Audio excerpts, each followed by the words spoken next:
What is up, everybody? Welcome back to another video. Today we're going to be talking about credit and credit scores. Credit essentially is another word for trust. So the degree of your trustworthiness, essentially. If you're trusted, you have very good credit. If you're not trusted, you have very bad credit. Now, you always want to stay on the side where you're looked at as someone who's trusted, so you always have good credit. Now, the score is essentially a measure of your trustworthiness. The higher your score, the better your credit. The lower your score, the lower your credit. There are three main agencies that keep track of your credit. They're called Experian, TransUnion, and Equifax. Every month or so, your balances from each of your accounts are sent by the bank to these credit bureaus, and they reflect those changes on your credit report so that you can see an updated score. The higher those balances, the lower your credit goes.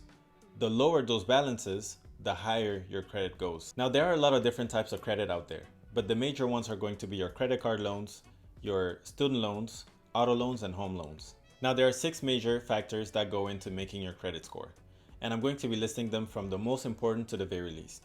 So first and foremost, we have your payment history, and then we have your derogatory marks. After that, you have your credit utilization ratio. Those are going to be the 3 most important that you need to keep track of. And then you have the average age of your credit history, the total amount of accounts you have, and how many hard inquiries or soft inquiries are on your report. Okay, so first we have your payment history. This is going to be the most important, and it accounts for about 35% of your total credit score at each of the different credit bureaus.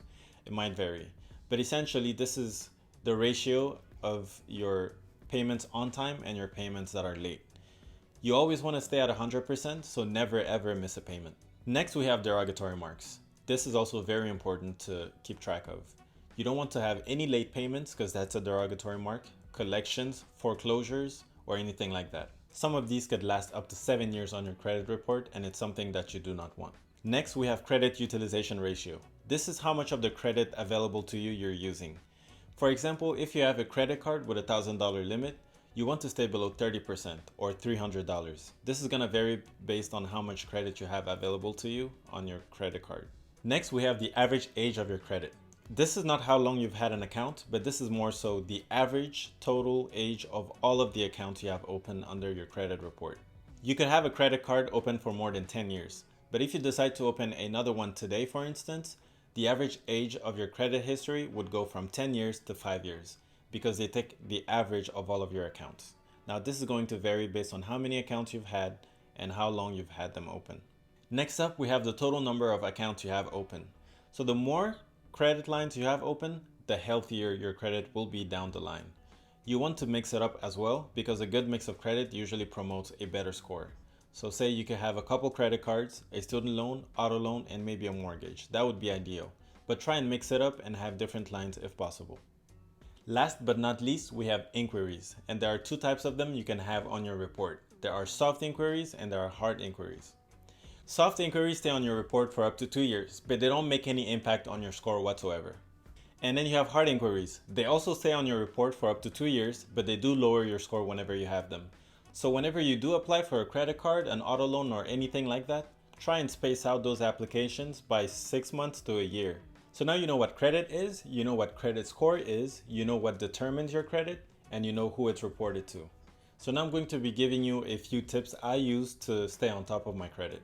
You need to keep watching your credits to stay on top of it, and there's no better app out there than Credit Karma. It's a free app on the App Store or the Google Play Store if you have Android, and I do recommend you to download it. It shows you a breakdown of your credit score, all your collections, derogatory marks, payment histories, and everything else I talked about.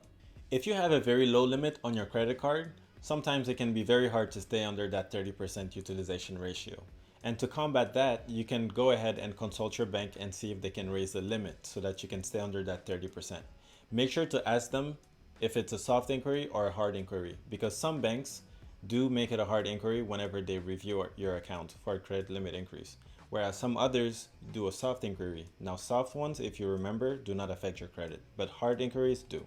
I also recommend using Experian Boost. Experian Boost is a service that rewards you by making on-time payments on your utility bills, your telecom, and also certain subscription services. Basically, it works by linking the bank accounts you use to pay those bills that are eligible and rewards you by boosting your credit score.